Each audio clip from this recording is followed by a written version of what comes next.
to the first episode of Southern Girl Knits. This will be my maiden voyage into podcasting. I'm really excited about it. So we'll see how it goes. So the first thing I want to talk about is the reason for the name, Southern Girl Knits, is because in the South we tend to knit a little different than you would if you lived in the North where it's a little bit colder. I think we have a tendency to do more accessory knitting. Not that there's not sweater knitters, but let's just say when it's 110 degrees and like 90% humidity, the last thing you want is to pack around a 5-pound wool sweater to knit night. So we have a tendency to do a lot of socks and cowls, and which are my personal favorites. And speaking of which, I'll go ahead and show you things that I have that I just finished up. These are I'm going to put my phone on mute. That would have been smart to do before. So these are my Dancing Leprechaun socks. You can see the green, the blue. Well, no, it's a purple. Yellows. They're awesome. But what I love about these is I did my standard, just regular cast on sock, knit 3, purl 1, rib, but I do magic loop. And so with magic loop, doing a standard heel flap can be a little daunting because you end up with a lot of needles, a lot of stitches on your needles. So I found this pattern. I think it's called the Show Off Stranded Sock. I'll have to link it in the show notes. I can't remember who the pattern is by. But the heel construction is ingenious, and she doesn't take claim for it. She says that it's been around for a while. Maybe Kat Bordy. It would make sense that would be her heel construction. But whatever it is, it's genius. If you can see the triangle here, you finish the leg here, and you start increasing here. This little triangle you see are the increases. And then you turn the heel, and then you just start going down the foot. I mean, there's no extra stitches. There's not like, the back needle doesn't have double the amount of stitches on it. It's crazy. It's wicked brilliant. I mean, seriously, it made it fun to knit. Like, I'm looking forward to the next pair, which I'm always looking forward to the next pair of socks. So that doesn't really say a lot. So speaking of socks, since we're on socks, just a little bit about me. I am one of the coordinators of the Arkansas Fiber Arts Extravaganza, which we just had this past September, 2 weeks ago, I believe it was. Amazing event. It was seriously awesome. We had tons of vendors there, and one of the vendors was Mustache Yarns. And she is a little piece of awesome, like seriously. And let's see. Yeah. Well, I've got it all folded up. I'm usually pretty good about keeping my tags. And this is her Sesame in the OCD. I'm hoping this isn't reversed for you guys. If it is, it's Sesame. And it's her OCD, which is so cool. I've never experienced this before. But basically, when you get the skein, it's a regular skein of yarn, but when you break it open, it's 2 perfectly matching balls of yarn. It's so cool. So when you knit it, so I started this one. These are for my husband, so they're abnormally large. Usually my socks are not this large. So it's a 16 stripe repeat. Look at those amazing colors. Isn't that awesome? I love it. I'm doing the Afterthought heel. So last night I was thinking, okay, is it really OCD? Does it really match? I mean, really? Yeah. Really does. Check this out. Ah, how cool is that? So I've got a tiny little toe. A tiny little toe. I love tiny little toes. It's my favorite part of knitting a sock is the tiny little toes. So got these going. Hopefully they'll be done by Christmas. They will. They're what I call voodoo yarn. Okay? It's the yarn that you start knitting, and for some inexplicable reason, you can't stop knitting it. You can't put it down. It's that good. Yeah, that's this yarn. You can't, you want to pick up another project. I'm not a monogamous knitter. I knit all the things all the time. I cast on all the things all the time. this yarn you just find yourself gravitating towards. So I've knit this much of the first sock in a week and a half, and last night I cast on the toe, which means that probably today is Sunday here for me. So I'll probably have this little toe looking like this in about 2 days because I can't put it down. And that's in my awesomeness bag that I love by Rainstorm Studios. Rainstorm Studios. She's on Etsy, of course. And I love it because the clear, you can tell what project's in there. How cool is that? I mean, seriously, you don't have to like, usually I find myself having to pick up a bag and going, okay, now what was in this bag? And I have to look in the bag and, you know, first world problems. I know you have to open the bag to see what's in it, but still. So, well, since I've got this bag open, aren't those cute? I love the owls. Well, I've got them open. This is my other Christmas knitting. It's socks for my tiniest human. He is 8. So these are his socks, his Christmas socks. I did a short row heel. Not my favorite, but it gets the job done. Although I did do the short row heel a little different on his second sock. I did it with the wrap and turn method, which is easier and I think is a little cleaner. I don't know. I've been experimenting with different heels because I'm just not finding one that's making me happy until I found the stranded sock. Remember the earlier one? That one is making me happy. But that's for cuff down. Normally, I'm kind of a toe up girl. So, what else do we have? Okay, that's enough for socks. Let's go on to my okay, so it's gotten a little cold here. I'm in Arkansas, Central Arkansas. And so we've had some semi-fall weather heading our way. And some friends came over and we hung out by the fire pit. And it was like, maybe like 40 degrees. Maybe the low, like, I don't know, 49, 50. I don't know. But to a southern girl, it's flipping cold. It was so cold. So, we had a fire going and I took out my handy dandy mittens that I love so much. They're made out of Hiawassee Creek. I think this is her Twinkle Toes base. Yeah, it's her Twinkle Toes base. And the colorway is Breakfast at Tiffany's. I knit these last year, so I'm kind of proud of myself for remembering all that information.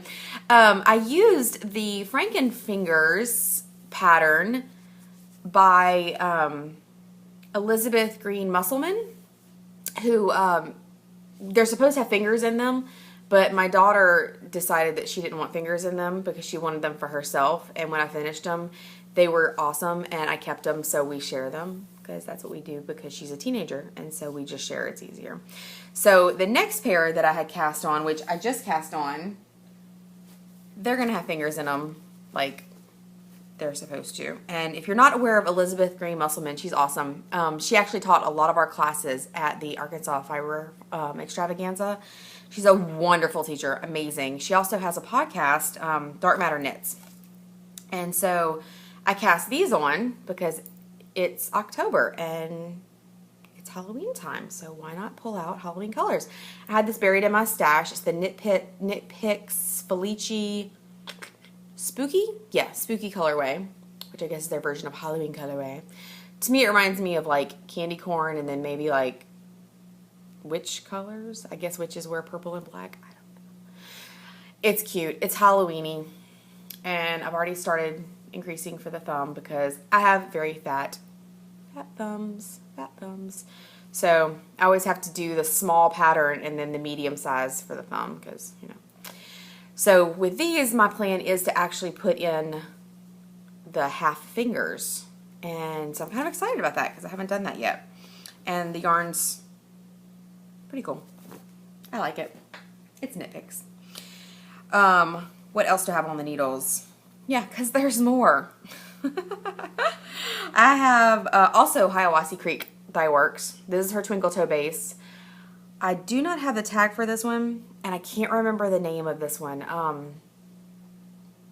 No, I can't remember it. I'll have to look it up. It's beautiful.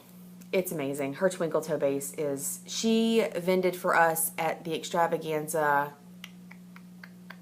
was it 2 years ago? It was either 2 events ago or 3 events ago. I can't remember, but I stocked up while I was there. Look how beautiful that is. Can you see the sparkle? I love sparkle. So I started out knitting these as socks because that's what I do. And then I realized that these would make amazing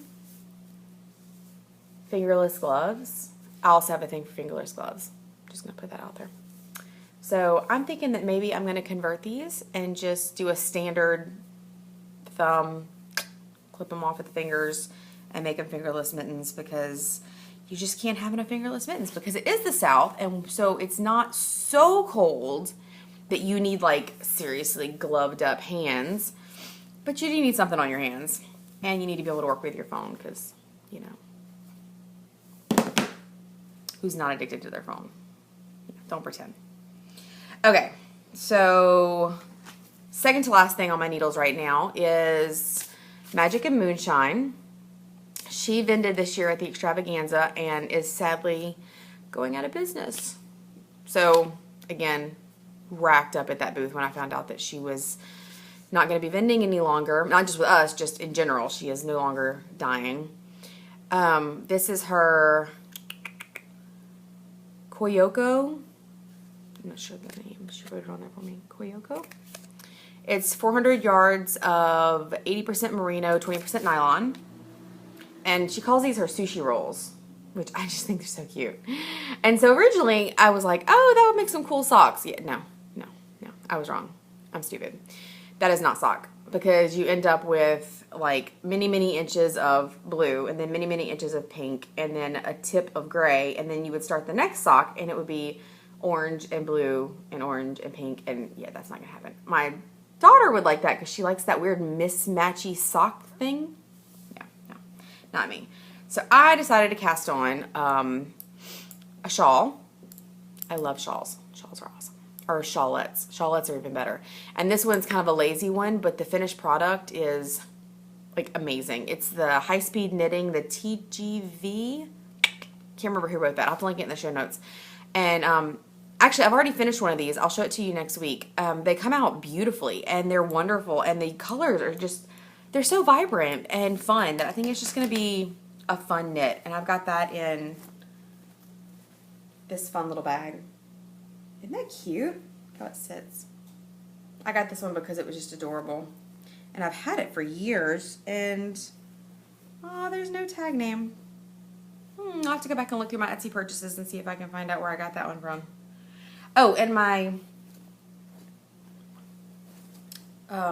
mittens are in my Cutie Patootie Erin Lane bag. How cute is that? I love that. She also is a vendor at the extravaganza, and amazing. And last but not least, the monster that I am knitting. Also, Rainstorm Studio bag. It's the sweater bag. It's the large or extra large. So I am not a sweater knitter. I have tried to be a sweater knitter. I have cast on many sweaters. I have bought many sweater quantities worth of yarn, and yet to be able to actually put together a sweater. I don't know. I don't know if it's motivation. I don't know if it's my knitting ADD. I don't know what it is, but I can't focus. So I saw this pattern. One of the girls in my knit group, or was it, I can't remember who found the pattern, but we all fell in love with it and decided to do a knit along together. And I know a lot of people have knit this. I know it's been around the bin as far as podcasts go. See that? Isn't that gorgeous? And of course I'm going to say it wrong. Hitafeud? Yeah. We're going to go with that. We're going to go with Hitafeud. Sounds good to me. And I'm knitting it out of Madeline Tosh in her Tosh Merino Light. It's actually what the pattern calls for, which is weird because I never use, yeah, I always substitute yarn. In the Badlands colorway. And it is, let me show you up a ball. Oh, it's just gorgeous. I mean, not that you expect anything less from Madeline Tosh. Can you see those colors? don't know if you can really catch how beautiful it is. There's like, there you go. See the blue? I don't know. It's just gorgeous. It's making me happy. I think the yarn is probably what keeps the project going. Not that I'm not happy with the project, but it helps when you're knitting with a beautiful yarn. And it's lace, so of course it looks like, you know, crazy yarn vomit right now, because that's what lace looks like until you block it. But can you see? Isn't that pretty? I like it. I think it's going to be gorgeous. And of course, I'm doing this as a knit along with some of the girls in my group, but because I am not a monogamous knitter by any extent of the imagination, as you can tell by all of my various projects, who knows when I'll get it done, but it doesn't matter. But what I love about it is the fact that it's light and airy. It's not heavyweight, so it's something that I'll be able to wear not just during, it's like a spring and fall. Yeah, it's like a spring and fall. Because even at our coldest in Arkansas, you're only going to get like 2 months of really cold weather and like super cold weather, or what we consider super cold weather. We had Stephanie Pearl McPhee as our speaker at the extravaganza this year. And as you know, she's from Canada. And if you're not familiar with her blog, you've got, oh, it's so funny. She's so stinking funny. I love her. And she's just an awesome person in general. But it's hilarious how she will come down here for an event. This is her second time to come to one of our events. And one of them was a spring event in April. And it was one of those really weird times where we had that rogue snow. We were on a mountaintop. And it was snowing, and we're just like all bundled up, and we're just like, oh my God, it's so cold. We got all of our hand knits on. We got every shawl we've ever made, and all of our socks, and all of our great hand knit, you know, gloves, and we're just like, it's so cold. Oh. And she's like in a short sleeve shirt. But I guess in Canada, yeah, 40 degrees is like nothing. So Fahrenheit. We had that discussion about having to go the Fahrenheit Celsius thing, and yeah, I'm your typical American. I cannot convert. I don't do metric. I don't do the Fahrenheit Celsius thing. Yeah, I'm clueless when it comes to that. I'm just like, my version is, Siri, tell me what does 40 degrees in Fahrenheit translate to in Celsius? This is how I know all the things. My little magic box of all the answers. So, but so I'm hoping to record at least, I don't know, once a week, maybe every 10 days or so. That sounded like Knitting Samurai when I said that. She's one of my favorite podcasters. So, but I will not steal your line, Stephanie. That would be horrible. But I'm hoping for every week, maybe 2 weeks. I don't know. I guess we'll have to see how it goes. We'll see how the interest is and see if you guys want to hang with me. And I don't know. So I guess I'll see you in about a week. Thanks a lot.